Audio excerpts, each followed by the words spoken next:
देखिए, मदरसे अगर मुझसे व्यक्तिगत रूप से पूछिए तो मैं तो उनके खिलाफ हूँ, है ना। उसकी वजह यह है कि मैं तो जब कोई ये कहता है कि साहब मदरसों का आधुनिकीकरण करो, तो मैं उस पर हंसता हूँ, इसलिए कि आधुनिकीकरण का मतलब उन्हें अंग्रेज़ी और कंप्यूटर पढ़ा के आप उन्हें आधुनिक बना देंगे।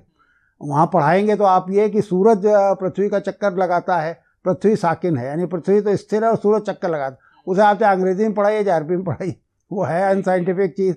तो मेरी बात माने तो मैं तो इसमें विश्वास करता हूँ कि मदरसों को, ये मुसलमानों के हित में है, हमारे हित में मतलब देश के हित में तो है, ये मुसलमानों के हित में है कि उनको मॉडर्न सेकुलर एजुकेशन दी जाए। लेकिन हम उनके एजुकेशन के लिए अगर नहीं कोशिश करेंगे, अगर उन्हें इनकरेज नहीं करेंगे, उनको और बेहतर रिसोर्सेज नहीं प्रोवाइड करेंगे, उनके मोहल्लों में अपने स्कूल कॉलेजेस नहीं खोलेंगे, उनके बच्चों को वजीफ़े नहीं देंगे, तो जाहिर है गरीब माँ बाप मदरसे में भेज देगा। मदरसे में उसे 2 वक्त का खाना मिल जाता है, कपड़ा किताब मिल जाती है, लेकिन वहाँ पर जो उसे जहनीत मिलती है वो उसे पिछड़ा बनाती है।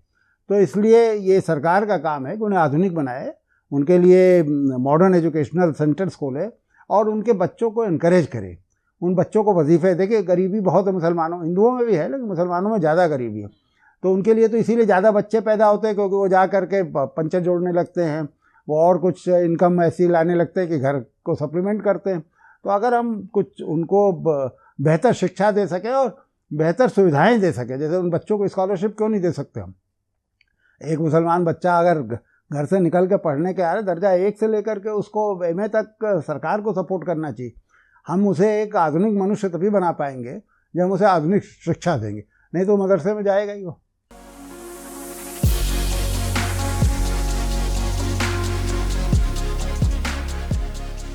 Hello everyone, welcome to another episode of the Jai Bharat show. और आज हमारे साथ हैं एक बड़ी डेयरिंग पर्सनालिटी।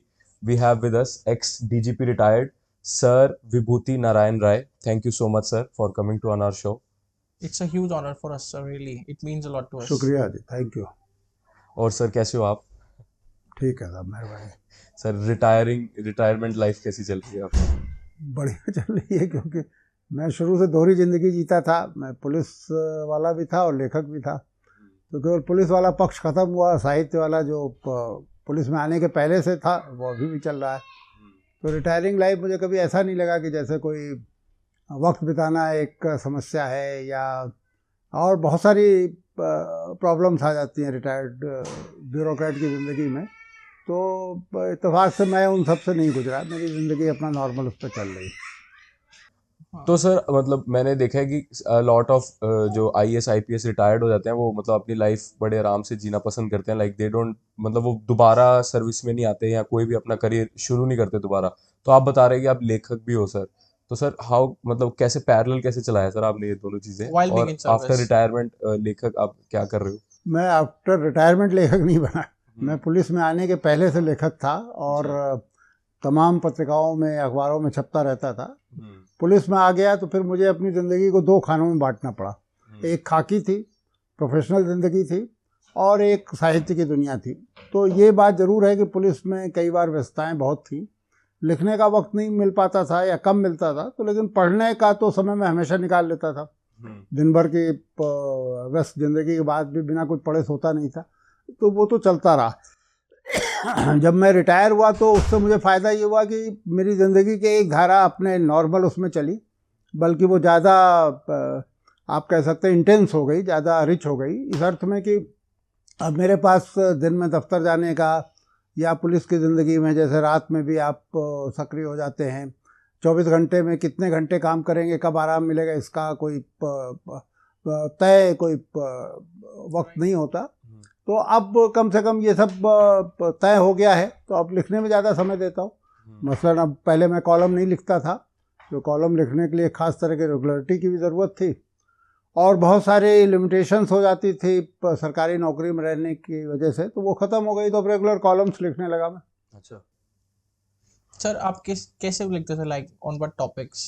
देखिए, मेरी मुख्य दिलचस्पी तो शुरू में सांप्रदायिकता थी, है ना, सांप्रदायिक दंगे, सांप्रदायिक हिंसा, और सबसे ज़्यादा इस उपमहाद्वीप में, इस बर्रे सगीर में जो हिंदुओं और मुसलमानों के बीच रिश्ते थे, जो पिछले 1300 साढ़े 1300 सालों में विकसित हुए थे, उनको समझना, उनके बारे में पढ़ना, उनके बारे में लिखना, ये मेरा एक इंटरेस्ट, मेरे दिलचस्पी की दुनिया थी।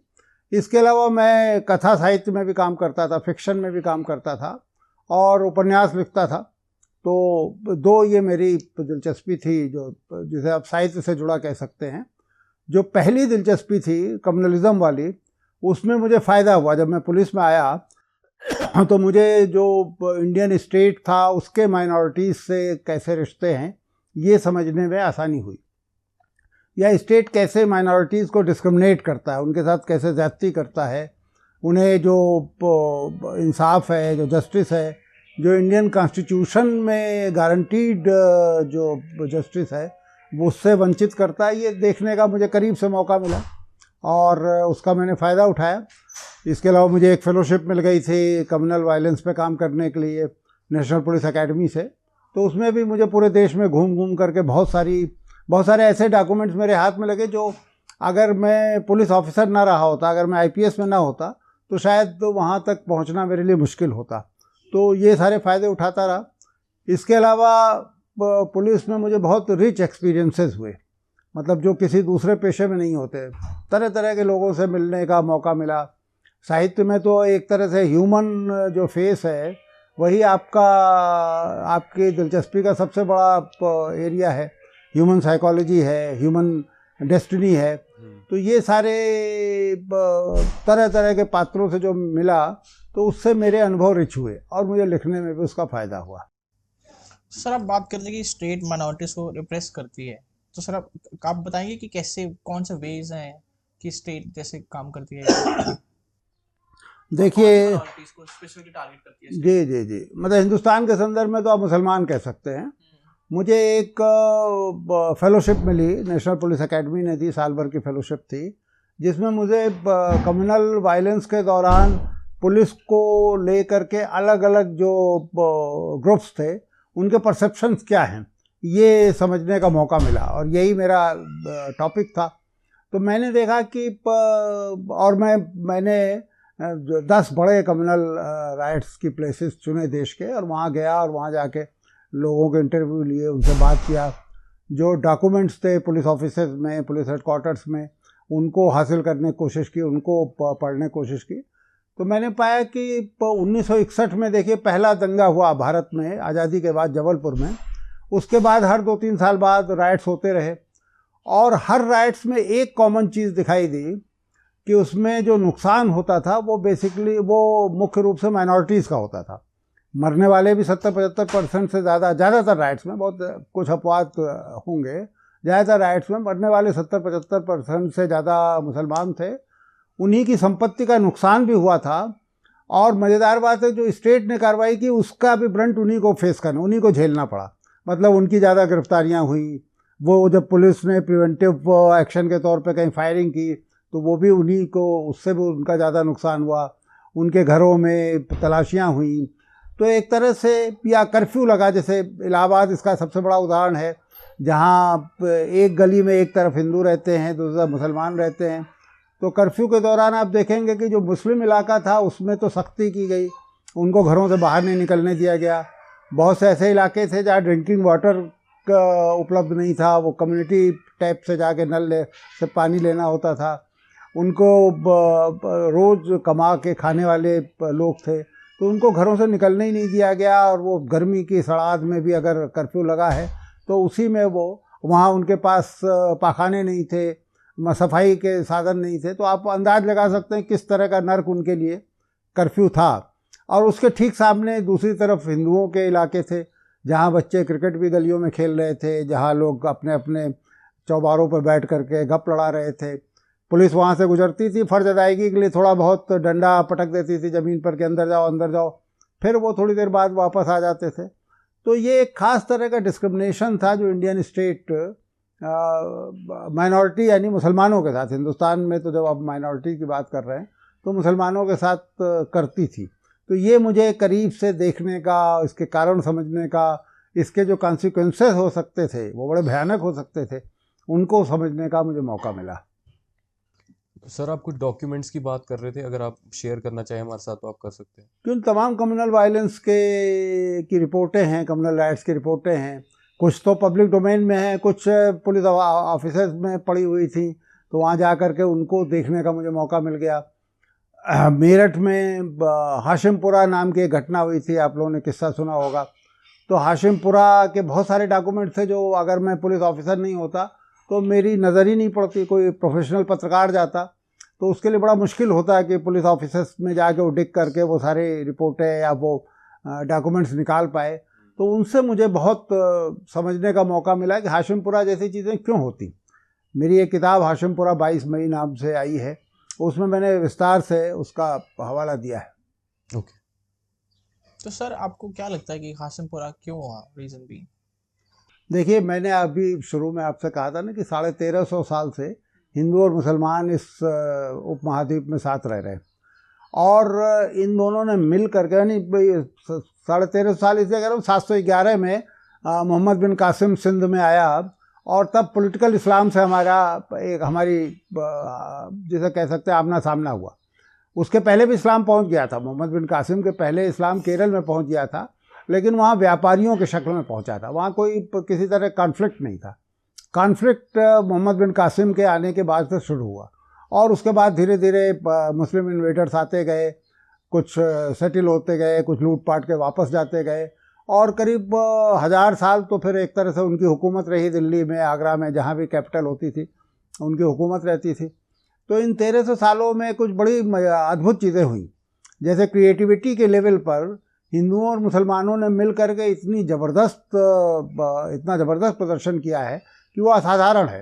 मतलब पेंटिंग है, स्कल्पचर है, म्यूज़िक है, लिटरेचर है, पोइट्री है, यहाँ तक कि आपका क्यूजीन, आप अपने किचन में घुस जाइए तो वहाँ जो पकवान हैं, वहाँ जो यूटेंसिल्स इस्तेमाल हो रहे हैं, ये सब इस मिली जुली तहजीब के एक की देन थे।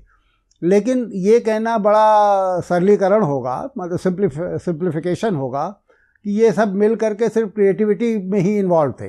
ये आपस में लड़ भी रहे थे, 1300 साल तक ये आपस में लड़ते भी रहे, और ये लड़ाई बड़ी मज़ेदार थी।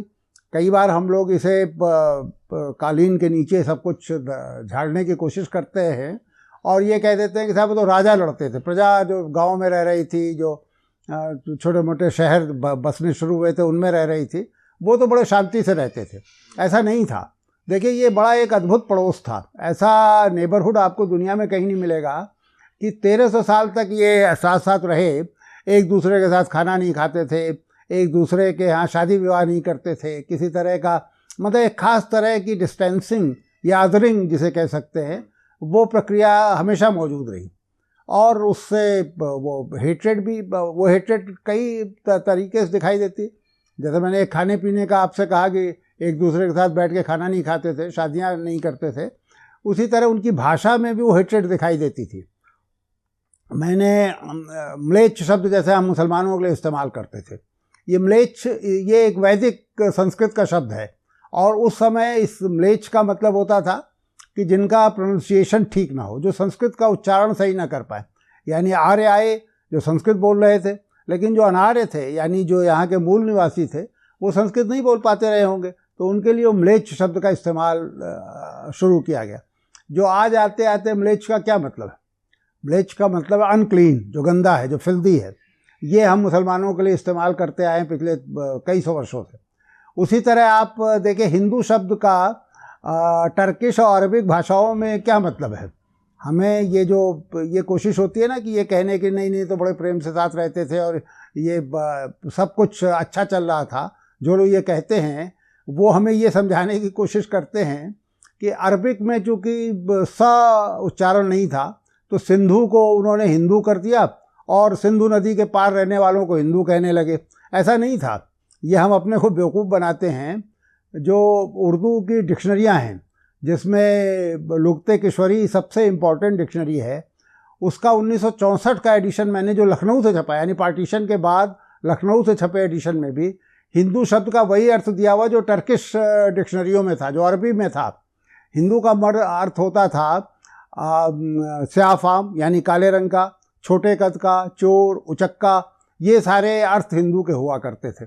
यानी ये कह करके कि साहब वहाँ पर सा का उच्चारण नहीं होता था इसलिए हा कहने लगे, गलत। वैसे भी आप अगर अरबी और पर्शियन स्क्रिप्ट आप देखें तो सा के लिए तो कई अक्षर हैं, है ना, से है, सीन है, स्वाद है, तो उसमें सा के का उच्चारण नहीं था उनके पास, ये कहना गलत है। तो ये खास तरह की एक हिंसा थी जो दोनों तरफ मौजूद थी और उनके भाषा में वो दिखाई देती थी। ये हिंसा जो एक शाब्दिक हिंसा, जिसमें मान लीजिए शारीरिक हिंसा नहीं भी हो रही है, इसका नतीजा वो डिफरेंसेस थे जो इन दोनों के बीच हमेशा रहे, और नतीजतन 1947 में देश का पार्टीशन हो गया। ये कहा गया कि साहब हिंदू मुसलमान साथ नहीं रह सकते, लिहाजा एक अलग, दोनों अलग अलग अपने मुल्क बना लें। ये अच्छा हुआ कि हमारे यहाँ एक बड़ी रोशन ख्याल लीडरशिप थी, एक बड़ी, जिसे कह सकते हैं कि फॉरवर्ड लुकिंग रोशन ख्याल, जो सोशलिज्म में भी यकीन करती थी, सेकुलरिज्म में यकीन करती थी। उसने इसे रिजेक्ट किया। गांधी जी भी थे, जवाहरलाल नेहरू थे, पूरी आप कॉन्स्टिट्यूएंट असेंबली की डिबेट देख लें तो ये डोमिनेंट धारा हमेशा ये कहती, उसमें कुछ लोग थे जो हिंदू राज के पक्ष में बात कर रहे थे, लेकिन जो डोमिनेंट धारा थी, डॉक्टर अम्बेडकर जिसको रिप्रेजेंट कर रहे थे, जवाहरलाल नेहरू रिप्रेजेंट कर रहे थे, या तो कांग्रेस का वो धड़ा जो थोड़ा मेलाइंड भी है, सरदार पटेल भी, उन्होंने भी कभी ये नहीं कहा कि नहीं हमें एक धर्मनिरपेक्ष नहीं, एक हिंदू राज बनाना चाहिए। तो उसने कहा, इस जो धारा थी, इसने कहा कि नहीं, हम ये इसमें यकीन नहीं करते कि हिंदू और मुसलमान दो अलग नेशन हैं, ये दोनों एक ही नेशन और एक साथ रह सकते हैं। इसलिए हमने एक सेकुलर डेमोक्रेसी बनाई और उस सेकुलर डेमोक्रेसी के तहत शुरू में बहुत अच्छा काम हुआ। आप देखें कि बहुत सारे इंस्टीट्यूशंस बने, नई किताबें लिखी गई, नए टेक्स्ट बुक्स तैयार हुए, नई तरह की शिक्षा नीति आई, बहुत सारी चीज़ें हुई।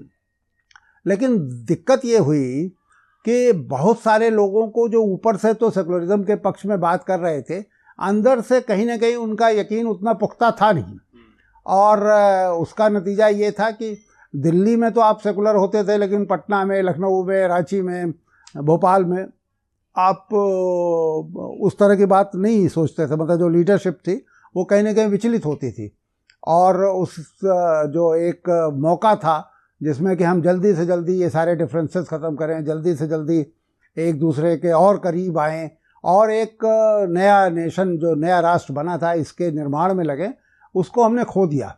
1961 में जबलपुर में 1947 के बाद पहला दंगा हुआ, जिसे सांप्रदायिक दंगे की आज जो परिभाषा उस पर वो खरा उतरता है, और 1961 के बाद से लगातार हर 2-3 साल बाद, 4 साल बाद होते रहे, और बड़े हर बार लगता था करे ये तो बहुत बड़ा हो गया, अब इससे ज़्यादा नहीं होगा, लेकिन 2-1 साल में वो भी छोटा पड़ जाता था।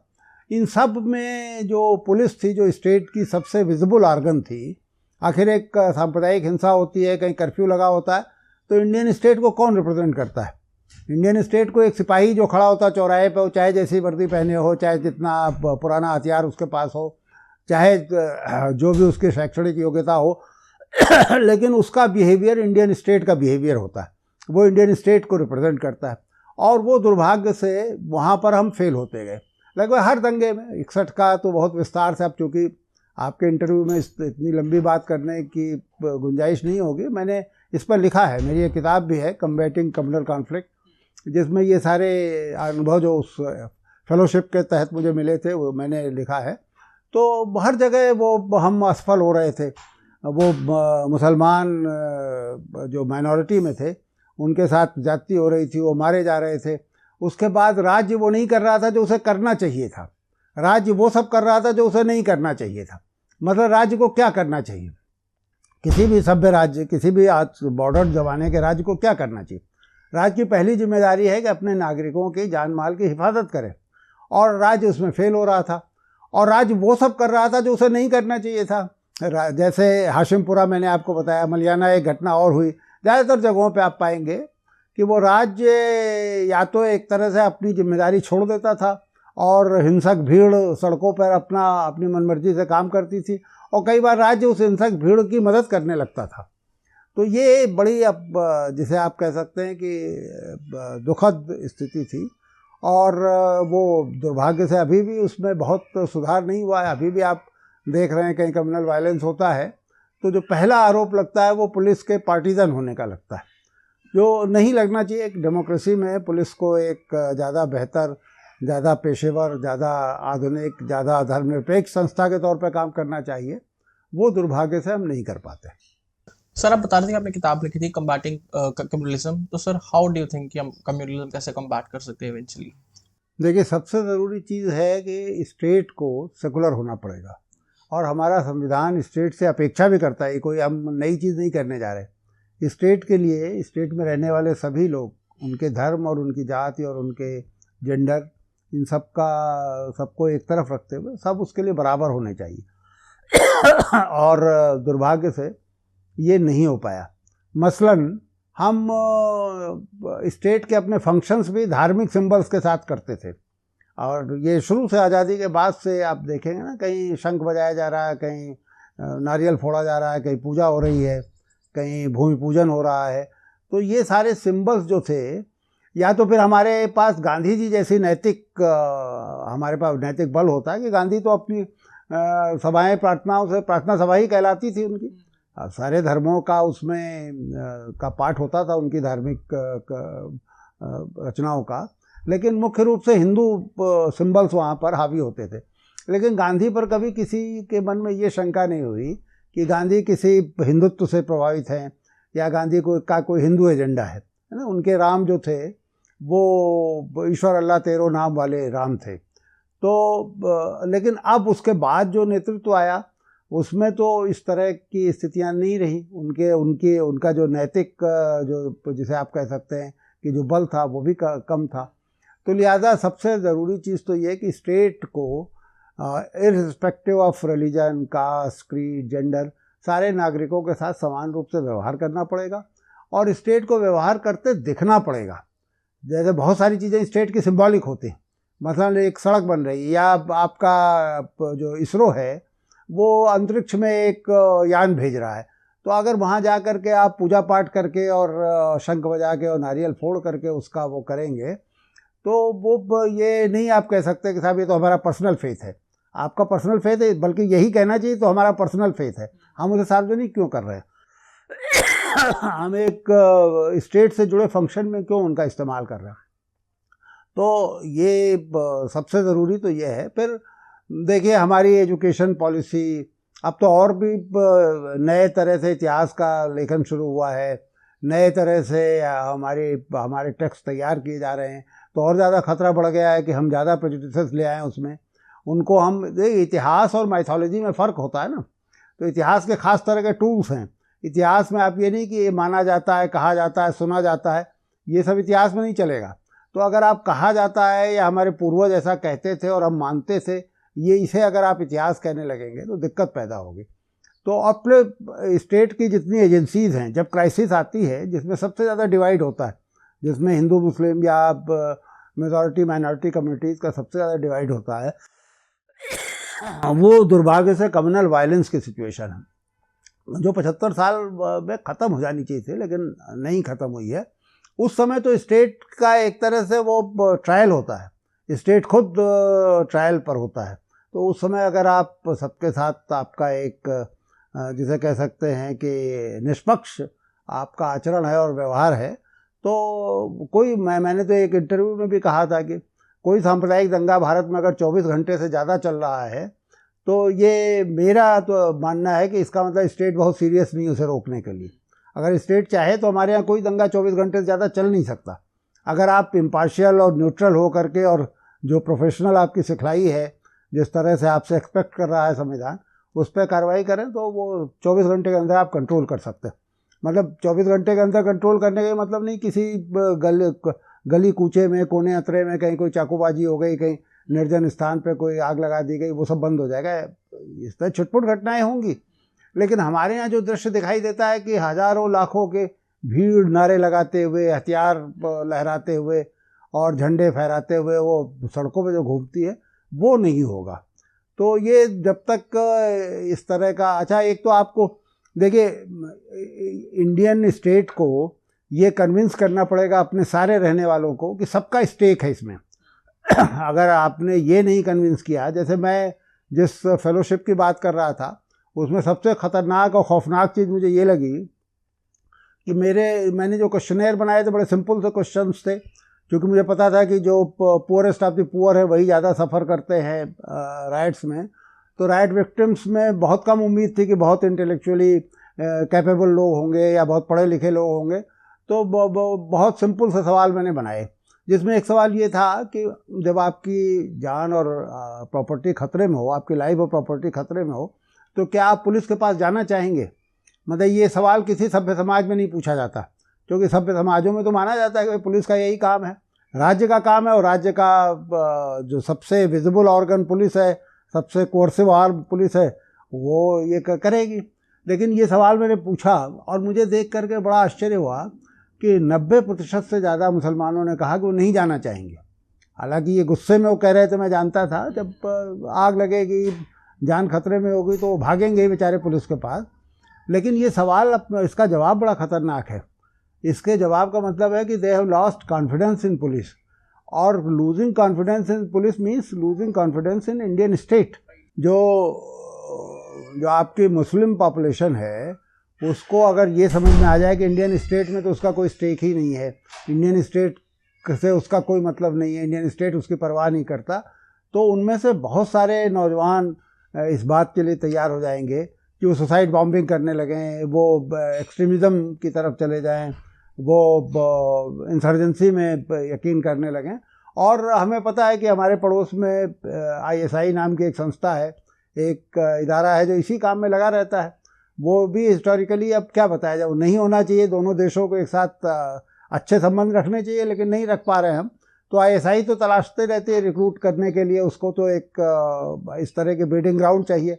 तो हम जब मुसलमानों के साथ ज्यादती करते हैं तो हम ISI को मौका देते हैं, उनके वीडियो दिखाई। इस तरह के बहुत सारे लोग जो पकड़े गए हैं, उनसे पता चला उनके फ़ोनों में, उनके घरों में इस तरह के वीडियोस मौजूद थे जहाँ पर दंगों की तस्वीरें दिखाई जा रही थी और मुसलमानों के साथ ज्यादती दिखाई जा रही थी। तो वो उन्हें इमोशनली इन्वॉल्व कर रहे थे, उन्हें सरचार्ज कर रहे थे। तो हमें इससे बचना चाहिए। अगर हम मुसलमानों को ये कन्विंस कर सकें कि इंडियन स्टेट उतना ही उनका है जितना हिंदुओं का है, तो ये टेंडेंसी आसानी से ख़त्म हो सकती है। सर, मेरा आपसे एक ओपिनियन है, आई am not saying my opinion, but I am giving you fact. मुसलमानों के कुरान में लिखा हुआ है गज़वा-ए हिंद। तो सर, आपका इस चीज़ पर क्या टेक है? देखिए, ये मूर्खतापूर्ण बात है। गज़वा-ए हिंद पे मैंने बहुत पढ़ा है, और जितने सीरियस मुस्लिम स्कॉलर्स हैं वो सब इसका मजाक उड़ाते हैं। और केवल जो आपके ये जो भाग्य जाकिर नायक जैसे लोग या इस तरह का जो रेडिकल उनमें है, वही गज़वा-ए हिंद में सीरियसली विश्वास करते हैं। क्योंकि ऐसा था कि मोहम्मद साहब की एक उनके जीवन का एक वो है, उसे कहते हैं हदीस, है ना, कि साहब हमारे काफिले के वो लोग जो गज़वाए तुर्की करेंगे और गज़वाए हिंद करेंगे, तुर्की के लिए एक शब्द दूसरा इस्तेमाल होता है, वो सीधे जन्नत में जाएंगे। तो वो गज़वाए हिंद का आज से 1400 साल पहले, अगर ये हदीस सही भी है, तो ये इसमें जो भी यकीन कर रहा है इसका मतलब बेवकूफ़ है, मूर्खतापूर्ण बात सोच रहा है। अब वो दौर ख़त्म हो गया कि जिसमें घोड़ों पे चढ़ के और काले झंडे फहराते हुए उनके घुड़सवार आएंगे और हिंदुस्तान को रौब देंगे। तो ये तो बल्कि गज़वाए हिंद को असफल करने के लिए भी ज़रूरी है कि पूरा हिंदुस्तान एक होकर के इस तरह किसी संभावना का निषेध करे। वैसे तो ये केवल जो रेडिकल, और जिसे आप बल्कि अगर एक मुझे कहने की इजाज़त हो, अनपार्लियामेंट्री शब्द में इडियट किस्म के जो प्रीचर्स हैं, वही गज़वाए हिंद की बात करते हैं। बाकी जितने उनके सोबर और मॉडर्न वो हैं, वो सब गज़वाए हिंद को अब कहते हैं कि ये मतलब हो चुका, बल्कि कुछ तो ये कहते हैं गज़वाए हिंद तो हो चुका जब ये सिंध में आया था, राजा दाहर को हराया इसने, क्या नाम है इसका, अभी नाम लिया ना 711 मोहम्मद बिन कासिम, तभी वो गज़वाए हिंद हो गया, हिंद पर वो फतेह हासिल हो। तो ये तो बेवकूफ़ी की चीज़ें हैं इसमें, बल्कि ये कह करके हम हिंदुओं को भड़काने का काम करते हैं कि देखो उनके यहाँ ये भी एक सपना है कि कभी हम आकर के हिंदुस्तान को जीतेंगे और यहाँ निज़ाम मुस्तफ़ा कायम करेंगे। सर, आप अपना सेक्युलरिज्म कैसे डिफाइन करोगे? आप अपना सेक्युलरिज्म कैसे डिफाइन करोगे? देखिए, सेकुलरिज्म के लिए तो बड़ा एक, पहले तो ये समझिए सेकुलरिज्म कोई भारतीय अवधारणा नहीं है ना, ये पश्चिम से आई है। ये कहने की हम बहुत कोशिश करते हैं कि नहीं हमारे यहाँ तो बहुत पहले ऐसी कोई परंपरा हमारे नहीं रही। सेकुलरिज्म का मतलब ये है कि राज्य और धर्म अलग अलग हो, है ना। स्टेट का कोई रिलीजन नहीं होना चाहिए, और स्टेट में रिलीजन कोई मदाखलत नहीं करनी चाहिए, किसी भी तरह का इंटरफेरेंस रिलीजन का स्टेट में नहीं होना चाहिए। ये सेकुलरिज्म है। मतलब आप जो राज्य के रोज़मर्रा के काम हैं, या रोज़मर्रा क्यों, दीर्घकालीन काम भी जो राज्य के हैं, जैसे शिक्षा, चिकित्सा, जिसमें लॉन्ग टर्म प्लानिंग और लॉन्ग टर्म इन्वॉल्वमेंट की ज़रूरत है, वहाँ भी आप धर्म को उससे अलग रखिए और सारे नागरिकों के साथ बराबरी का व्यवहार करिए। यही सेकुलरिज्म है। लेकिन सर जैसे इंडिया में मुसलमान लोग कौन सा वो होता है, कौन सा मॉस्क में वो पढ़ते हैं प्रेयर्स, उनके लाउड स्पीकर्स लगे होते हैं वेरी लाइक कौन से बड़ा ऊंचे बजते हैं नॉन स्टॉप, समझ रहे हो? तो वहाँ पे लाइक इंडियंस का, हिंदूज का बेसिकली इतना नहीं होता, राइट? ऐसा कुछ नहीं होता, लेकिन मुसलमानों का लाउड देखिए स्पीकर दोनों का क्यों नहीं खत्म, राज्य क्यों नहीं खत्म कर सकता? बताइए, सऊदी अरेबिया में ये रमज़ान चल रहा है इस समय, सऊदी अरेबिया में अभी एक का ऑर्डर हुआ है जिसमें उन्होंने सारे लाउड स्पीकर्स की आवाज़ 1/3 कर दी। सऊदी अरेबिया कर सकता है तो हम क्यों नहीं कर सकते? हमें मंदिरों से भी लाउड स्पीकर उतार, बल्कि हम तो मस्जिदों वाले उससे कम प्रभावित होते हैं क्योंकि हिंदू मोहल्लों में रहते हैं। अभी कोई मेरे घर के सामने एक अखंड रामायण बैठा देगा, कोई कीर्तन करने लगेगा और ये भूल जाएगा कि पड़ोस में कोई आदमी है जो सोना चाहता है, जो बीमार है, जो बच्चा है। तो हमें तो दोनों के साथ बराबर करना चाहिए, इसमें हर्ज क्या है? और जो सर हमारे देश में मदरसे चल रहे हैं वो, देखिए मदरसे अगर मुझसे व्यक्तिगत रूप से पूछे तो मैं तो उनके खिलाफ हूँ, है ना। उसकी वजह यह है कि मैं तो जब कोई ये कहता है कि साहब मदरसों का आधुनिकीकरण करो, तो मैं उस पर हंसता हूँ, इसलिए कि आधुनिकीकरण का मतलब उन्हें अंग्रेज़ी और कंप्यूटर पढ़ा के आप उन्हें आधुनिक बना देंगे। वहाँ पढ़ाएंगे तो आप ये कि सूरज पृथ्वी का चक्कर लगाता है, पृथ्वी साकिन है, यानी पृथ्वी तो स्थिर है और सूरज चक्कर लगाता है, उसे आप चाहे अंग्रेज़ी में पढ़ाइए चाहे अरबी में पढ़ाइए, वो है अनसाइंटिफिक चीज़। तो मेरी बात माने तो मैं तो इसमें विश्वास करता हूँ कि मदरसों को, ये मुसलमानों के हित में है। हमारे हित में, मतलब देश के हित में तो है, ये मुसलमानों के हित में है कि उनको मॉडर्न सेकुलर एजुकेशन दी जाए। लेकिन हम उनके एजुकेशन के लिए अगर नहीं कोशिश करेंगे, अगर उन्हें इनकरेज नहीं करेंगे, उनको और बेहतर रिसोर्सेज नहीं प्रोवाइड करेंगे, उनके मोहल्लों में अपने स्कूल कॉलेजेस नहीं खोलेंगे, उनके बच्चों को वजीफ़े नहीं देंगे, तो जाहिर है गरीब माँ बाप मदरसे में भेज देगा। मदरसे में उसे 2 वक्त का खाना मिल जाता है, कपड़ा किताब मिल जाती है, लेकिन वहाँ पर जो उसे जहनियत मिलती है वो उसे पिछड़ा बनाती है। तो इसलिए ये सरकार का काम है कि उन्हें आधुनिक बनाए, उनके लिए मॉडर्न एजुकेशनल सेंटर्स खोले और उनके बच्चों को इनकरेज करे, उन बच्चों को वजीफ़े। देखिए गरीबी बहुत है मुसलमानों, हिंदुओं में भी है, लेकिन मुसलमानों में ज़्यादा गरीबी है। तो उनके लिए तो इसीलिए ज़्यादा बच्चे पैदा होते हैं क्योंकि वो जा करके पंचर जोड़ने लगते हैं, वो और कुछ इनकम ऐसी लाने लगते हैं कि घर को सप्लीमेंट करते हैं। तो अगर हम कुछ उनको बेहतर शिक्षा दे सकें और बेहतर सुविधाएं दे सकें, जैसे उन बच्चों को स्कॉलरशिप क्यों नहीं दे सकते हम? एक मुसलमान बच्चा अगर घर से निकल के पढ़ने के आ रहे, दर्जा 1 से लेकर के उसको MA तक सरकार को सपोर्ट करना चाहिए। हम उसे एक आधुनिक मनुष्य तभी बना पाएंगे जब हम उसे आधुनिक शिक्षा देंगे, नहीं तो मदरसे में जाएगा ही वो। सर डोंट यू थिंक कि ट्रू सेकुलरिज्म मींस कि whatever your faith is keep it to yourself? सही है, एम आई राइट? बिल्कुल सही। Hindus like I can not differentiate between Hindu और क्रिश्चियन, राइट? लेकिन अब जैसे मुसलमान लोग हैं, I am not against Muslim people, I love everyone, ठीक है ना? What I am trying to say is जैसे टोपी डालना, लंबी दाढ़ी उगाना, आप ये नहीं सोचिए कि यार ये भी सेकुलरिज्म के अगेंस्ट आ रहा है। नहीं, ये उनकी होल ओरिएंटेशन ही ये सब अभी इधर और बढ़ा है, रिएक्शन में ज़्यादा बढ़ता है। जैसे ही आप उनको असुरक्षित महसूस कराने लगते हैं, वो ज़्यादा अपने गेट्टोज में चले जाते हैं, वो ज़्यादा दाढ़ी टोपी इन सब के। हिंदुओं में भी आप देखिए इधर बहुत बड़ा है। मैंने पहली बार पिछले कुछ महीनों में मैं लंबी लंबी चोटियाँ रखे लोगों को देखा, मुझे बड़ा आश्चर्य होता था कि तो बचपन में देखते तो उसके बाद ये ख़त्म हो गई थी, फिर अचानक वो हो गई। तो ये सारी चीज़ें एक दूसरे के प्रतिस्पर्धा में, एक दूसरे के, और फिर मुसलमान या किसी भी माइनॉरिटी के लिए जब तक वो इनसिक्योर फील करेगा तो इस तरह के सिंबलिज्म में ज़्यादा पड़ेगा। उसे आप एक बार ये महसूस कराइए कि वो भी हिंदुस्तान का नागरिक है, हिंदुस्तान में उसका भी हिस्सा है और राज्य, उसकी हिफाजत की जिम्मेदारी राज्य की है, तो मुझे लगता है ये धीरे धीरे कम होगी। सर लेकिन मुसलमान लोग कहते हैं कि we don't believe in uniform civil code, हमें शरीयत लॉ चाहिए, हमें मुस्लिम लॉ चाहिए, और हमारे जो मैरिज, लेकिन ज़्यादातर मुसलमान ये नहीं कहते। उनके जो पिछड़े, उनकी जो लीडरशिप है वो इस तरह की बात है। ट्रिपल तलाक हो गया, क्या हुआ? कितने लोगों ने, खाली वो जो बाबरी मस्जिद एक्शन कमेटी टाइप की या इस तरह की कुछ वो थी, शरिया कानून को नाफिज करने वाली कुछ संस्थाएं थी, वही कह रहे। बाकी आम मुसलमान को क्या फ़र्क पड़ा? सबसे बड़ी चीज़ है ना, देखिए यूनिफॉर्म सिविल कोड तो ये बार बार सरकार कहती है या भाजपा और उससे जुड़े संगठन कहते हैं, लेकिन आज तक यूनिफॉर्म सिविल कोड का कोई ड्राफ्ट नहीं दे पाए। हम लोग जैसे लोग, जो मैं तो मुसलमान नहीं हूँ लेकिन मेरी इसमें दिलचस्पी है, मैं भी लिखता रहा हूँ और मेरे तमाम मित्र कहते रहे और मुसलमानों की तरफ से बात आती है कि भाई आप कोई एक ड्राफ्ट तो दीजिए हमें। जैसे आप विवाह है, उसमें यूनिफॉर्म जो सिविल कोड में सबसे महत्वपूर्ण क्या चीज़ है? एक तो विवाह है, दूसरे जो उत्तराधिकार है, तीसरे संपत्ति में अधिकार है। तो संपत्ति में अधिकार तो देखिए हिंदुओं ने बहुत परिवर्तन किया, अब तो लगभग बराबर हो गया, लड़कियों और लड़कों के अधिकार बराबर हो गए।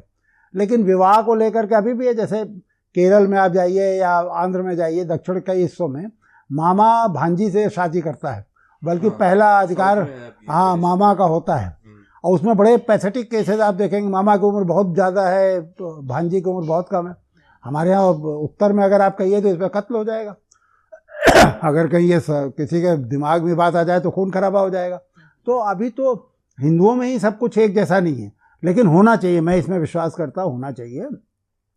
सारे धर्मों में स्त्री विरोधी तत्व कुछ ना कुछ है, तो जब भी यूनिफॉर्म सिविल कोड आएगा तो वो मतलब जेंडर जस्टिस के पक्ष में होगा।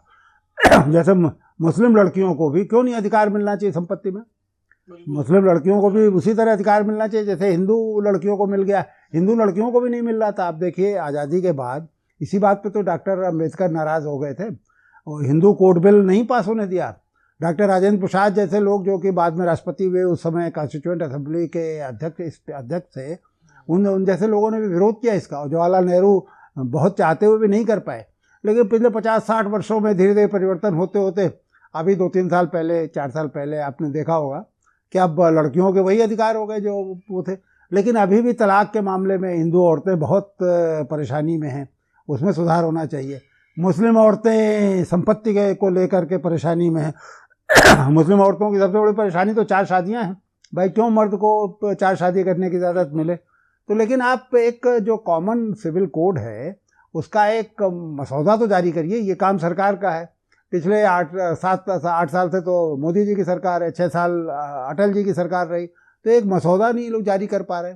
हमारा लॉ कमीशन है, उसको जिम्मेदारी दें कि 6 महीने के अंदर एक मसौदा जारी करो, फिर उस पर बहस होनी चाहिए।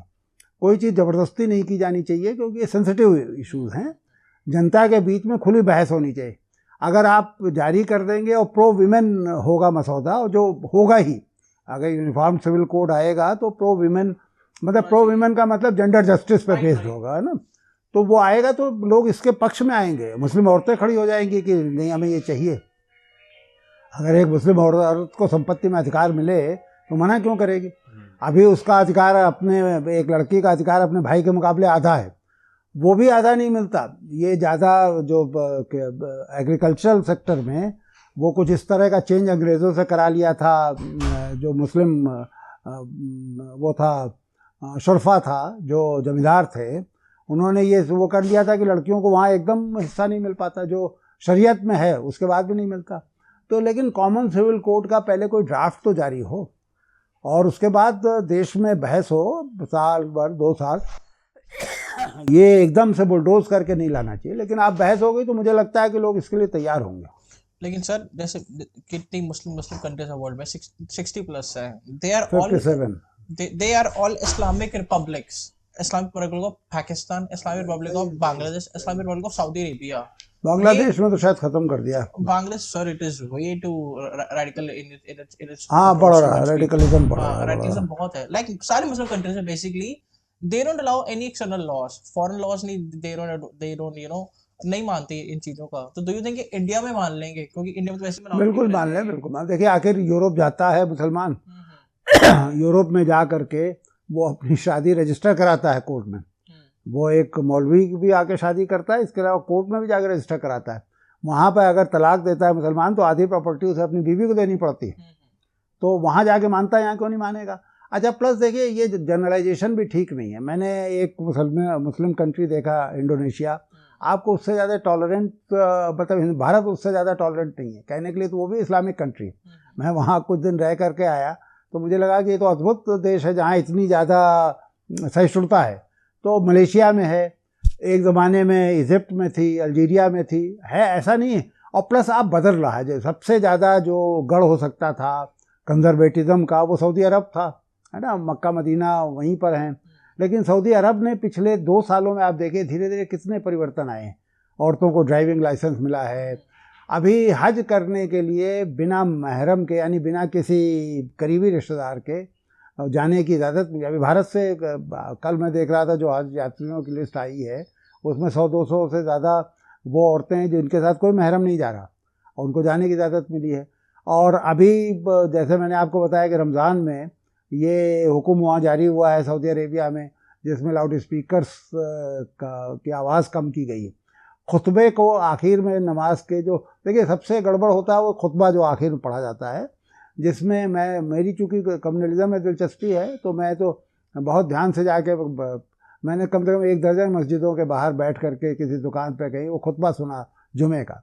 वो खुतबा अपने आप में ख़तरनाक चीज़ है जिसका मुसलमानों के अंदर से विरोध होना चाहिए, जिसमें ये कामना की जाती है कि सारे काफिरों को बर्बाद कर दे, इस्लाम की हुकूमत कायम करे, अल्लाह से बहुत तरह तरह की चीज़ें प्रार्थना की जाती है। तो वो ख़राब चीज़ है और वो अब 21वीं शताब्दी में नहीं चलनी चाहिए। 1400 साल पहले तो ठीक था जब लड़ाई झगड़े होते थे और आपके अस्तित्व का सवाल था तो आप यहूद व निसारा के को नष्ट करने की प्रार्थना करते थे, पर अब वो नहीं चल सकता। तो लेकिन ये हम जब मॉडर्न एजुकेशन देंगे मुस्लिम लड़कों को तो वो खुद ही धीरे धीरे इसे समझेंगे। आपको शायद ये आइडिया नहीं है कि दुनिया में इस समय एक्स मुस्लिम का एक बहुत बड़ा मूवमेंट चल रहा है। आप यूट्यूब पे जाइए और सिर्फ एक्स मुस्लिम टाइप कर दीजिए, है ना, ज़बरदस्त चल रहा है। और वो क्या क्या सवाल पूछते हैं जिसका क्लर्जी जवाब नहीं दे पाते। जो उलेमा है वो जो भाग जाते हैं, उन बहसों को देखिए तो आपको बड़ा आनंद आएगा कि वो भाग जाता है, उलेमा जवाब नहीं दे पाता है। क्योंकि कैसे जवाब देगा अगर वो ये अभी भी यही यकीन करता है कि सूरज पृथ्वी के चक्कर लगा रहा है या सूरज डूबने के लिए किसी दलदल में चला जाता है और फिर अल्लाह को सलाम करके और उनके तख्त के नीचे छिप जाता है और सवेरे निकलता है, तो ये चलेगा नहीं। वो तो सवाल पूछते हैं, है ना। और इसी तरह के 50 तरह के सवाल हैं जहाँ पर कि वो ठीक है जिस समय ये सारी चीज़ें आई उस समय हमारे ज्ञान का क्षेत्र सीमित था। हम कोई नहीं कल्पना कर सकता था कि पृथ्वी घूम रही होगी। आप सोचिए ना, हमारे भी तो सारे धार्मिक ग्रंथ जो हिंदुओं के हैं उनमें भी तो सूरज 7 रथ के घोड़े पे घूमता रहता है ना। हमने भी कभी नहीं कहा था कि पृथ्वी घूम रही है। किसी आपने वेद पुराण कहीं, उपनिषद कहीं ये पढ़ा ये कथा कि साहब पृथ्वी घूम रही है? किसी को विश्वास ही नहीं हो सकता था कि इतनी बड़ी पृथ्वी जिस पे हम खड़े हैं अगर घूम रही होती तो हम गिर नहीं जाते, हम लुढ़क नहीं जाते। हम तो जो आंख से देखते थे वही हमारे लिए विज्ञान था, वही जानकारी थी। कुछ लोग अभी भी मानते हैं कि फ्लैट है। हाँ, अभी भी मानते होंगे। तो अब उसका क्या करेंगे? लेकिन जैसे जैसे ज्ञान का विस्तार होगा वो ज्ञान का विस्तार इस्लामिक दुनिया में भी होगा। ऐसा तो है नहीं कि ज्ञान सिर्फ ईसाइयों और हिंदुओं के बीच बढ़ेगा। तो वो धीरे धीरे ये अपनी जानकारी संशोधित करेंगे। बिल्कुल सर, इसी पे मेरा एक क्वेश्चन है। जैसे हमने 200-250 साल हम अंग्रेजों के गुलाम रहे, तो मुसलमान भी रहे जो हिंदुस्तान में रहते थे, हिंदू भी रहे जो रहते थे। हमारी खुद थोड़ी थोड़ी पढ़ाई चलती रही, जैसे मुसलमान अपना पढ़ते रहे, हम अपनी पढ़ाई करते रहे। फिर आज़ाद हुआ देश, मॉडर्नाइजेशन आई, लिबरलाइजेशन आई, हिंदुओं का विकास हुआ, मुसलमानों का शायद कम हुआ है एज़ कम्पेयर टू हिंदूज़। तो सर मेरा क्वेश्चन ये है कि आप जैसे अब हमें ड्राइविंग लाइसेंस इंडिया में तो मुझे कभी सुना भी नहीं कि बोला हो कि वुमेन्स को ड्राइविंग लाइसेंस नहीं देना, बट सऊदी अरेबिया में अभी कुछ साल पहले ही मिला है, राइट। तो सर क्या आपको लगता है कि जो एजुकेशन है जो मुस्लिम कम्युनिटी को मिल रही है वही, और जब हम मॉडर्नाइजेशन उनके सामने प्रेजेंट कर रहे हैं तो वो एक बैठ नहीं पा रही, तो क्या आपको लगता है कि यही क्लैश है जो कहीं ना कहीं उनकी प्रोग्रेस में भी कहीं ना कहीं कमी पैदा कर रहा है? निश्चित। देखिए क्या हुआ कि जब मैकाले ने यहाँ पर एक सार्वजनिक शिक्षा की व्यवस्था शुरू की, मैकाले के हमारे यहाँ बहुत सारे लोग मैकाले गाली देते हैं। क्यों गाली देते हैं? इसलिए कि मैकाले की वजह से पहली बार यूनिवर्सल एजुकेशन शुरू हो रही थी और हमारा ब्राह्मण इसे कभी स्वीकार नहीं कर सकता था कि शूद्र भी पढ़े और हमारे बगल में पढ़े। पहली बार ऐसा हुआ कि शूद्रों को पढ़ने का अधिकार। इसीलिए आज आप देखते हैं ना मैकाले के खिलाफ झूठा सच्चा तरह तरह का प्रचार होता रहता है। एक किताब भी मैं देख रहा था, एक दलित स्कॉलर है उनकी, who is afraid of Macaulay. Macaulay से कौन डरता है? मैकाले से बेसिकली वही लोग डरते हैं जो वर्ण व्यवस्था में विश्वास करते थे और जो ये मानते थे कि शिक्षा सिर्फ एक छोटे से वर्ग का अधिकार है। मैकाले ने सबके लिए कर दिया और पहली बार मैं 5 लाख या कुछ ऐसे अमाउंट है जो कि सरकार ने शिक्षा के लिए निर्धारित किया। मैं अमाउंट मेरे दिमाग से उतर रहा है, जिससे बहुत सारे मदरसे खुलने थे। मदरसे मतलब एजुकेशनल सेंटर्स, वो धार्मिक मदरसे नहीं, और वहाँ अंग्रेज़ी पढ़ाई जानी थी। मुसलमान उलेमा ने कई सौ की तादाद में मिलकर एक दरख्वास्त दी कि ख़बरदार इस चक्कर मत पढ़ो, हमारे बच्चे तो अरबी पढ़ेंगे, हमारे बच्चों के लिए कुरान ही सबसे बड़ी एजुकेशन है, कुरान की जो ज्ञान कुरान में नहीं है वो कहीं नहीं है, तो हम तो सिर्फ वही पढ़ेंगे।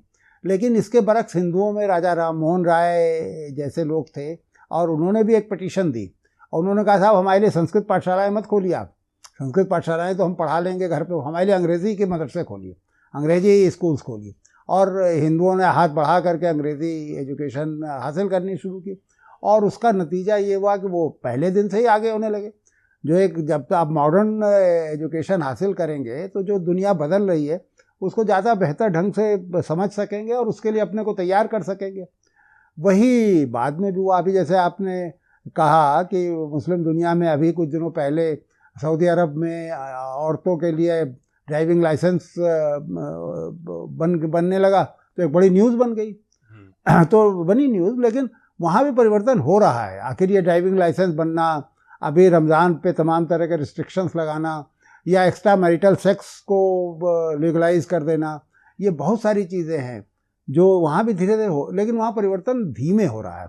सर वहाँ पे ना जो परिवर्तन हो रहा है ना, वो एक्चुअली परिवर्तन नहीं है, दैट इज डिप्लोमेटिक परिवर्तन। What Saudi Arabia is doing is, उनको है कि भाई हमें इन्वेस्टमेंट चाहिए from the West, we need to be open, ताकि वेस्ट थोड़ा हमारे साथ न्यूट्रल हो, डिप्लोमेटिक हो जाए, हमारे साथ अच्छे हो जाए, हम तेल और बेच पाए। नहीं देखिए, इतना खाली यही नहीं है, खाली यही नहीं। जैसे सऊदी अरेबिया का जो ये क्राउन प्रिंस है, ये तो खुद ही वेस्ट का पढ़ा हुआ है।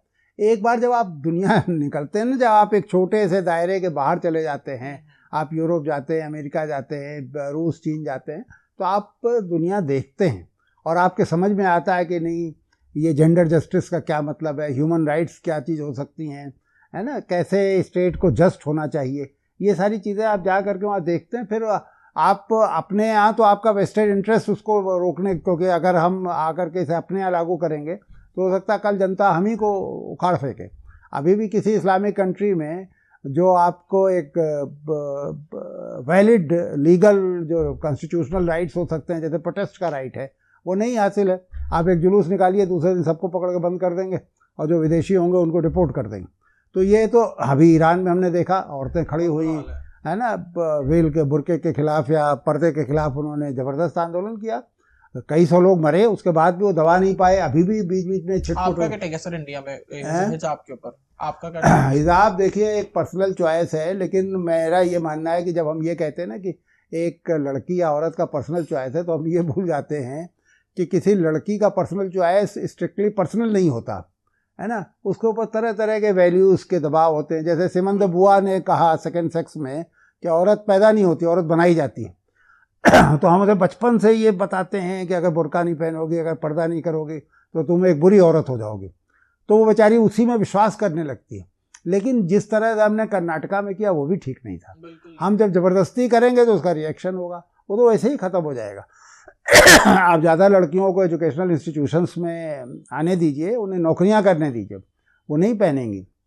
अभी मैंने देखा है कि लड़कियां घर से मोहल्ले से तो निकलती हैं बुर्का पहन, जैसे यूनिवर्सिटी में आती हैं उसको अपने झोले में डाल लेती हैं। और कोई लड़की अपनी मर्जी से एक पूरा एक तंबू बन करके नहीं चलना चाहेगी ना, वो उसे भी आज़ादी चाहिए, उसे भी अपनी एक, जिसे आप कह सकते हैं कि आइडेंटिटी चाहिए। पर्दा उसे रोकता है, लेकिन जब हम ज़बरदस्ती करते हैं तब फिर वो रिएक्शन होता है ना। जो कर्नाटका में हुआ, हालांकि वो भी मुझे लगता है ख़त्म हो गया, क्योंकि ये कह रहे थे लड़कियाँ पढ़ेंगी नहीं, उन्हीं सब पढ़ रही। As far as I can tell, जो भी कर्नाटका में हुआ ना सर, देखो जो उनसे लॉस बनाए ना, अब स्ट्रिक्टर थे but they were just, I would say so. What happened is, मैं इट्स नॉट लाइक सिर्फ मेनी रेडिकल होते हैं, women are also radical at the same time, क्योंकि कुरान तो आप पढ़ रहे हो, कुरान इज लाइक न्यूट्रल, जिसने पढ़नी है पढ़े, ठीक है ना, चाहे वुमेन हो। तो जोन से औरतों ने वहां पे इसका विरोध किया ना कि हमें हिजाब डालना है, they were also like नहीं, हमें भाई कुरान होता ना कि भाई हार्डकोर माइंडसेट बन चुका हुआ है। ऐसा ना देखो, मैंने जैसे ऐसा काफी होता है कि रेडिकल वुमेन ही फिर वो करती हैं। मैंने आपसे कहा ना कि इंडिया में रेडिकल वुमेन है, औरत तो बनाई जाती है, औरत पैदा नहीं होती। हम ही अपने बच्चों को के लड़कियों को ऊंची आवाज़ में नहीं बोलना चाहिए, उनको लड़कों के साथ नहीं खेलना चाहिए, घर से बाहर नहीं, अंधेरा होने के पहले घर में आ जाना चाहिए। हम नहीं, अपने घरों में, हिंदू घरों में भी तो ये सारी चीज़ें सिखाई जाती हैं। तो हम धीरे धीरे उनके मन में एक अच्छी और बुरी औरत का कॉन्सेप्ट बनाते हैं कि अगर वो ये सब करेंगी, अगर वो तो ऊँचे आवाज़ में बोलेंगी, बहुत हंसेंगी, किसी को देख के मुस्कुराएंगी, घर में देर तक बाहर रहेंगी, तो बुरी औरत होंगी, बुरी लड़की होंगी। ये हम उनके दिमाग में बैठाते हैं। उसी तरह वो मुस्लिम लड़कियों में भी इस तरह की चीज़ें बैठाई जाती।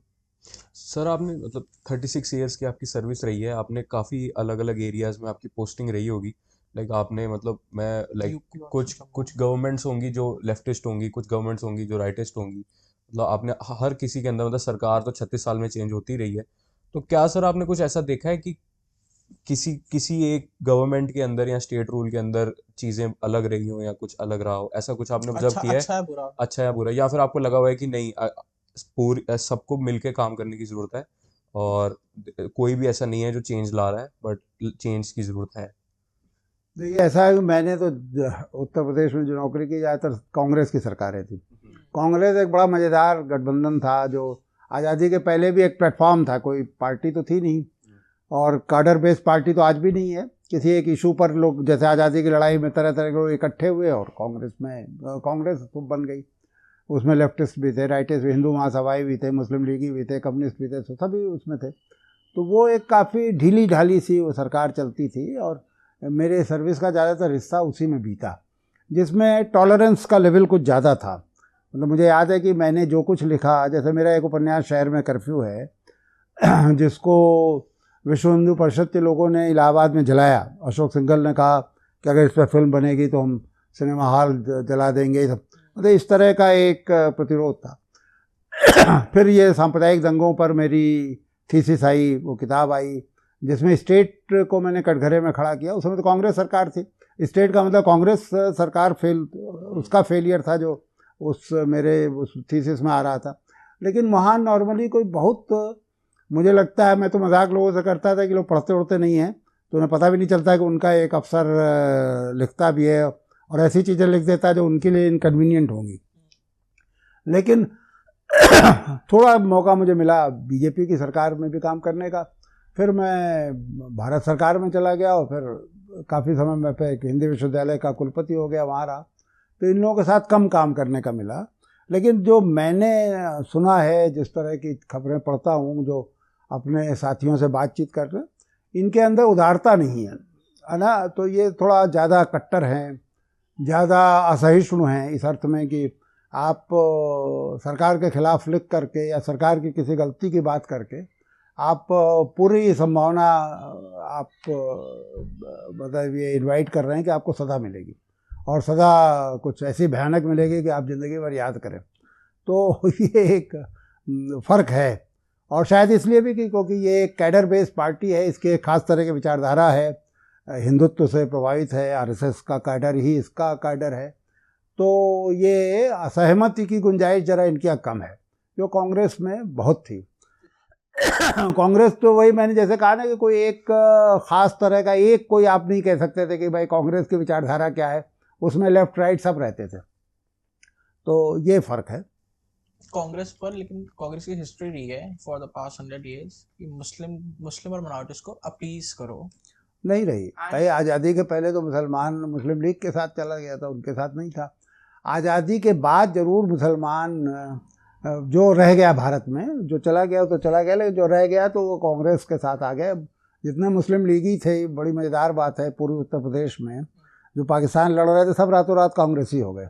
तो अपीजमेंट वाली बात नहीं, लेकिन ये बात सही है कि वो कांग्रेस को उन्हें लगता था कि ये हमें प्रोटेक्ट करेंगे, क्योंकि कांग्रेस के बरक्स जो थी पार्टी वो जनसंघ थी, जो जाहिर है कि उनके प्रोटेक्शन की तो बात नहीं करती थी।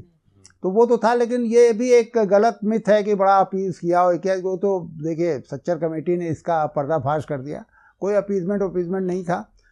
कांग्रेस की गलती थी कि उसमें प्रोग्रेसिव लीडरशिप जो बढ़ती थी मुसलमानों में, उसको वो नज़रअंदाज करते थे।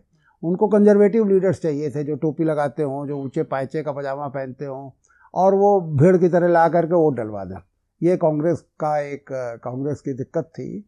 लेकिन अपीजमेंट वाली बात तो इसलिए गलत थी कि हर चीज़ में पिछड़े थे। सच्चर कमेटी ने बता दिया कि देखिए एजुकेशन में पिछड़े थे, संपत्ति में पिछड़े थे, सरकारी नौकरियों में पिछड़े थे, हुनर में पिछड़े थे, वो एक तरह से वहाँ उन्होंने तो यहाँ तक कहा कुछ क्षेत्रों में वो दलितों से भी ज़्यादा पिछड़े थे मुसलमान। तो किस तरह का अपीसमेंट हुआ ये बताइए।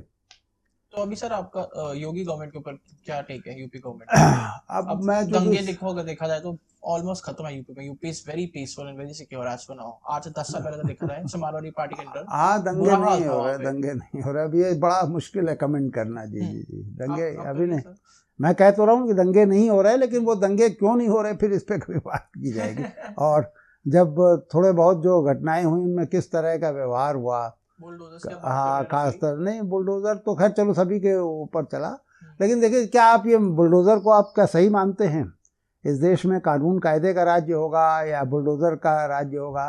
ये क्या आप खुद ही बताओ As ना। far as I can tell, वहाँ पे ये उन्होंने बोला था, जस्टिफिकेशन दी थी यूपी गवर्नमेंट ने और जी, मिनिस्टर्स ने कि जी, bulldozers, I am not saying कि I am expert on this thing, as far as I tell, जहाँ तक मैंने पढ़ा सुना कि सिर्फ illegal government properties, sorry illegal private properties, और जो उनसे लोग ये क्या कह रहे थे, वैंडलिज्म कर रहे थे, destruction of private property, government property, आग वगैरह, उन्हीं के ऐसा है। देखिए हमारे यहाँ एक संविधान है, हमारे यहाँ CRPC है, IPC है, कानूनों की एक लंबी वो है ना, बहुत सैकड़ों की तादाद में कानून है। ये क्यों बनाए गए हैं? आप किसी का घर गिराएंगे भी तो कानूनी प्रक्रिया के तहत गिराएंगे। ये नहीं कि आप हमारे घर पे आए और आपने निशान लगाया और आज मर्डर हुआ मैं उसमें इन्वॉल्व हूँ, दोपहर मर्डर हुआ शाम को आप जाके मेरा घर गिराने लगे। ये कानूनी प्रक्रिया नहीं है। आपको उसके लिए पूरी एक लंबी प्रक्रिया है। ये बात सही है, कई बार वो बड़ी उबाऊ बड़ी झिलाऊ होती है, महीनों चलती है, फिर हाई कोर्ट सुप्रीम कोर्ट तरह तरह के अदालती वो होते हैं, ये सही, लेकिन होने दीजिए। आप प्रक्रिया सुधारिए, प्रक्रिया सिंप्लीफाई करिए, लेकिन जब तक वो कानून मौजूद है तो उन कानूनों का पालन होना चाहिए, मेरा ये कहना। तो सर JNK में आपका क्या टेक है, JNK स्टेट के ऊपर? JNK तो देखिए अब काफी हद तक फॉर इट्स हिस्ट्री, जैसे अब ये अब्दुल्ला गवर्नमेंट रही है वहाँ पे, फारूक अब्दुल्ला की, नहीं वो देखो दुर्भाग्य से वो बहुत भ्रष्ट सरकार, हाँ बड़ी भ्रष्ट सरकारें थी। और मैं तो चूंकि 2 साल 93-94 में कश्मीर में था, श्रीनगर में पोस्टेड था, तो मैंने देखा तो बहुत भ्रष्ट सरकारें थी, जनता के बीच में उनकी कोई साख नहीं बची थी। लेकिन फिर भी वो जनता की चुनी सरकारें थी। शेख अब्दुल्ला एक बड़ा नेता था। इनफैक्ट भारत में जो जम्मू कश्मीर का विलय हुआ उसमें शेख अब्दुल्ला का बहुत कंट्रीब्यूशन है। राजा का बस चलता तो राजा या तो उसे आज़ाद कर लेता या जिन्ना से गारंटी लेके पाकिस्तान में भी जा सकता था। तो शेख अब्दुल्ला का एक बड़ा वो था। और जब कबायली आए, मजबूर होकर राजा को ट्रीटी ऑफ एक्सेशन पे दस्तखत करना पड़ा, तो उसके बाद शेख अब्दुल्ला के कैडर ने, नेशनल कॉन्फ्रेंस और कम्युनिस्ट, ये 2 कैडर जो थे उन्होंने मिलकर उनका मुकाबला किया कबायलियों का। मतलब भारतीय सेना तो पहुंची गई थी, लेकिन सिविक रेजिस्टेंस था वो इन लोगों ने किया, नेशनल कॉन्फ्रेंस वालों ने और कम्युनिस्टों ने। तो शेख अब्दुल्ला का भी वो था, लेकिन ये दुर्भाग्य रहा कि ये परिवार बहुत करप्ट हो गए। शेख अब्दुल्ला का परिवार भी, उसके बाद मुफ्ती साहब का भी परिवार, ये तो बड़े भ्रष्ट है। तो जनता के बीच कोई उनकी साख नहीं बनी। तो अब ये 370 हटने के बाद एक नया दौर शुरू हुआ, देखें कैसा करता है। आपको लगता है 370 हटाना ठीक था? मेरे ख्याल से तो ठीक ही था, क्योंकि 370 अब नाम का बचा था। जो आज़ादी का मतलब जो एक्सेशन के बाद 370 था, उसमें तो बहुत डाइल्यूशन हो गया था। अब तो खाली एक सिंबॉलिक बचा था। भाई पहले सदर रियासत कहते थे, वो गवर्नर हो गया, प्राइम मिनिस्टर कहते थे, चीफ मिनिस्टर हो गया। कहने के लिए एक झंडा भी था, लेकिन उस झंडे का कोई मतलब नहीं था, तिरंगा ही हर जगह लहराता था। तो थोड़ा बहुत प्रॉपर्टी का वो था, 35A जो था वो ख़ास तौर से होता। तो मुझे नहीं लगता कि उसमें कोई दम बचा था, या जनता के अंदर से सचमुच कोई रेजिस्टेंस उसको ले करके होगी। अब वो स्टेटहुड बना करके, लेकिन चुनाव तो कराना ही पड़ेगा। ये तो नहीं है ना कि आपका राष्ट्रपति शासन चलेगा, चुनाव तो कराना ही चाहिए। सर जैसा मेरा कहने का मतलब था कि जैसे चेन की गवर्नमेंट है, तो आप कह रहे थे, मैंने आपकी काफ़ी बुक्स, आपके व्यूज़ और आपकी बुक्स पढ़ी मैंने, आपने Hasanpura sir I ordered it. आप सर कहते हैं कि अगर कोई कम्युनल राइट्स हो या फिर जैसे टेररिज्म इनकर्शंस हो रही हैं, तो सबसे बड़ी रिस्पॉन्सिबिलिटी या फिर मेन कल्प्रिट्स या फिर अगर जहाँ अगर ब्लेम दिया जाए अगर राइट्स का स्पेशली, तो ऑफिसर्स के ऊपर जाता है, लाइक सुपरिटेंडेंट्स, पुलिस ऑफिसर्स। आप ये चीज़ें आपने लिखा होगा नेट पे भी मैंने पढ़ा कि यू बिलीव कि उनसे ऑन द स्पॉट ऑफिसर्स है अकाउंटेबिलिटी का। अकाउंटेबिलिटी एक बार अकाउंटेबिलिटी आप कर दीजिए तो 50% से ज़्यादा तो हो गए नहीं। आपका सर ग्राउंड एक्सपीरियंस कैसा रहा? मेरा यही रहा कि जहाँ पर देखिए ऑफिसर्स लीडरशिप जहाँ अच्छी मिली, वहाँ उसी पुलिस ने, उसी फौज ने बहुत बढ़िया काम किया। जहाँ लीडरशिप कमज़ोर थी तो नहीं किया। कोई मुख्यमंत्री नहीं कहता कि आप दंगा भड़का चलने दो, है ना। ये तो हम वहीं ऑन ग्राउंड में ये फैसला करते हैं। तो अगर हम नहीं रोक सकते तो हमें सज़ा मिलनी चाहिए।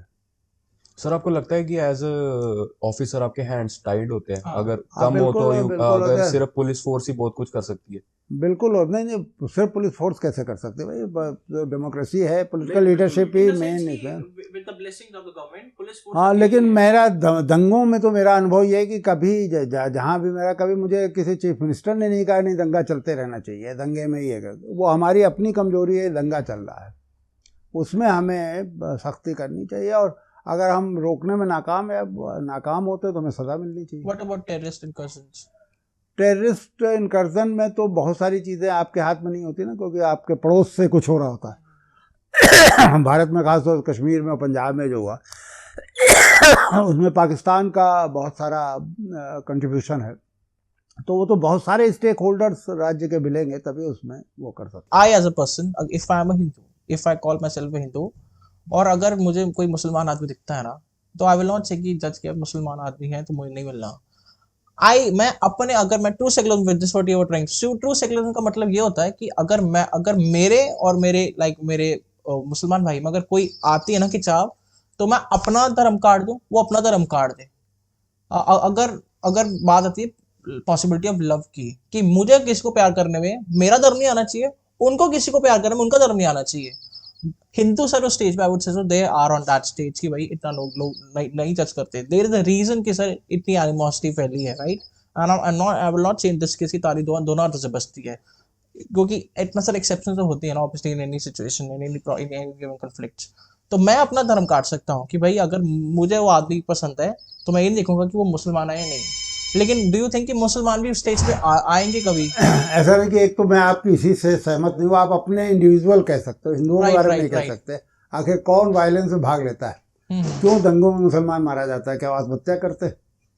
दंगों जेनोसाइड्स आ जाके हिंदूज के होते हैं, लाइक कश्मीर से जेनोसाइड हो गया, वेस्ट बंगाल में सर कितनी बुरी सिचुएशन है टीएमसी पार्टी के अंदर। किसी में आप देख लोगे, जब ये फिगर्स आ जाएंगे आप पाओगे कि मुसलमान ही मारा गया। हमारी मीडिया, हमारा अपना परसेप्शन ये सब वो करता है, लेकिन आप जब ये फेज खत्म हो जाए, 2-3 दिन चल रहा है ना, आप निकालना, आप खुद ही पाओगे कि मुसलमान ही मारा गया। उसे कौन मारता है? उसे तो हिंदू ही मारता है ना। चलो असल में किसी कम्युनिटी के लिए आप जनरलाइज्ड वो स्टेटमेंट नहीं दे सकते। एक्सेप्शनल, जैसे आप अच्छे आदमी हो, आप हिंदू हो, आप वो करोगे। और उसी तरह मुसलमानों में भी बहुत से अच्छे लोग होंगे जो डेफिनेटली